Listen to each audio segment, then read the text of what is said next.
कहानी शुरू होती डायनासोर के पीछे एक विशाल ड्रैगन खड़ा था। उसकी आंखों में आग नहीं बल्कि सदियों पुरानी थकान और रहस्य छिपा था। उसी पल धुएं और रोशनी के बीच एक जाना पहचाना सा रूप दिखाई दिया। अरलोक का दिल जोर से धड़क उठा। उसे ऐसा लगा जैसे वो किसी टूटे हुए तारे से फिर मिल गया हो।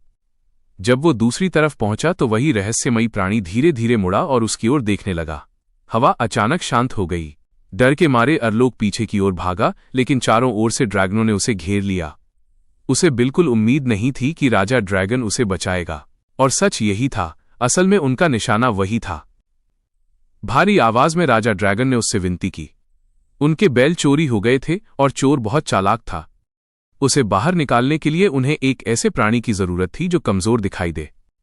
इसी वजह से अरलोक से कहा गया कि वो उनकी बेटी बनकर उनके साथ चले। उसके पास कोई और रास्ता नहीं था। वो झुंड के साथ चल पड़ा।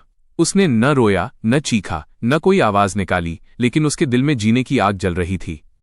शिकारी ज्यादा देर नहीं लगे। उन्होंने झुंड को घेर लिया। जब सब खाना खा रहे थे तभी बावांग ड्रैगन दौड़ता हुआ आ गया, लेकिन शिकारी उससे बिल्कुल नहीं डरे। उन्होंने उस पर हमला कर दिया।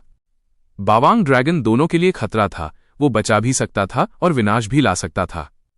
उसी पल अरलोक आगे बढ़ा। उसने डर को पीछे छोड़ दिया और किसी और को बचाने के लिए खड़ा हो गया।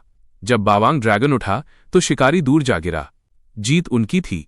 हवा में गर्जना थी और जमीन पर खुशी। वे जीत का जश्न मनाने लगे। इसके बाद वे राजा के पीछे पीछे खुले घास के मैदानों में दौड़ने लगे। सब बहुत खुश थे। अरलोक धीरे धीरे बड़ा होने लगा था। अब वो पहले जैसा डरपोक नहीं रहा। जब अरलोक ने झाओयांग पर्वत देखा तो उसका दिल भर आया। उसे समझ आ गया कि यही उसका असली घर है। वहीं वे अलग हो गए। झाओयांग पर्वत, नदी और पास ही खड़े अरलोक और जंगली बच्चा, दोनों की आंखों में खुशी चमक रही थी। वे तेज दौड़े। अब उनके पैर पहले से ज्यादा मजबूत थे। उनके दिल उम्मीद और उत्साह से भरे थे। वे बस अपनों से फिर मिलना चाहते थे। लेकिन जैसे ही आसमान साफ हुआ, फिर एक तूफान आ गया। इस बार कुछ अनचाहे मेहमान भी आए। यीलोंग ने उन्हें जाने नहीं दिया। इसी दौरान जंगली बच्चा पकड़ा गया और अरलोक भी जमीन पर गिर पड़ा। लेकिन अब वो किसी से नहीं डरता था। वो धीरे धीरे उस दिशा में बढ़ा जहां यीलोंग उड़ रहा था। उसने एक गुप्त संकेत का इस्तेमाल किया ताकि जंगली बच्चे की यादें वापस आ सकें। यह तरकीब काम कर गई। जल्द ही उसने जंगली बच्चे को ढूंढ लिया और सीधे उसकी ओर दौड़ा। पहले दो यीलोंग आपस में टकरा गए, फिर बाकी दो पेड़ के नीचे दब गए। जब अरलोक को लगा कि सब कुछ खत्म हो गया है, तभी अचानक कुछ बदल गया। जंगली बच्चे को देखते हुए वो भागा नहीं बल्कि बाढ़ की ओर बढ़ गया। आखिरकार वो जंगली बच्चे की बाहों में पहुंच गया। जल्द ही उन्हें जंगली बच्चे का परिवार मिल गया। अरलोक जानता था कि अब उन्हें अलग होना पड़ेगा, लेकिन जंगली बच्चा उससे अलग नहीं होना चाहता था।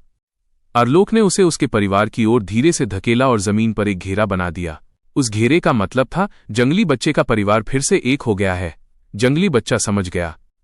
उसने अरलोक को गले लगा लिया। जुदाई के उस पल अरलोक की आंखों से आंसू बह निकले। आखिरकार वे अपनी अपनी राह पर आगे बढ़ गए और हालात से लड़ना सीख लिया।